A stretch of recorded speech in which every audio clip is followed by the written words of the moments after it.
ফিলিস্তিনে পাউডার বানিয়ে দেওয়া হয়েছে, বর্তমানে ফিলিস্তিনে বোমা মারতে মারতে আমাদের বাড়িঘরগুলো পাউডার বানিয়ে দেওয়া হচ্ছে, আর আমরা অস্ত্র নিয়ে হয়ে যাই জঙ্গি। আমরা অস্ত্র নিলে কি জঙ্গি জঙ্গি, আর তারা অস্ত্র নিলে মুক্তিযোদ্ধা মুক্তিযোদ্ধা।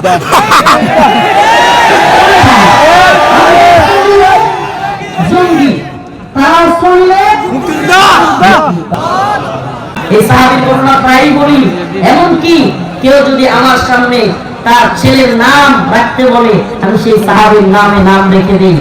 মসজিদের নববীর আশপাশে ধুলাবালি মিশ্রিত শরীর নিয়ে উম্মার সেই মধ্য মুজাহিদ যুবক সাহাবী মাটিতে পড়ে থাকতেন। কালো চেহারা, চেহারাটা ছিল একেবারে কালো, কালো চেহারা, সারা শরীরের মধ্যে কাপড়গুলো থাকতো ধুলাবালি মিশ্রিত, মাটিতে পড়ে থাকতেন।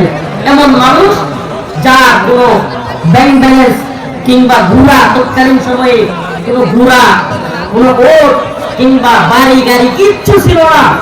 এমন মানুষ যার বাবারও কোনো সম্পদ ছিল না, যার কোনো বংশীয় মর্যাদা ছিল না, এমন এক সাহাবী যার নাম হযরত জুবাইর রাদিয়াল্লাহু আনহু। নাম কি?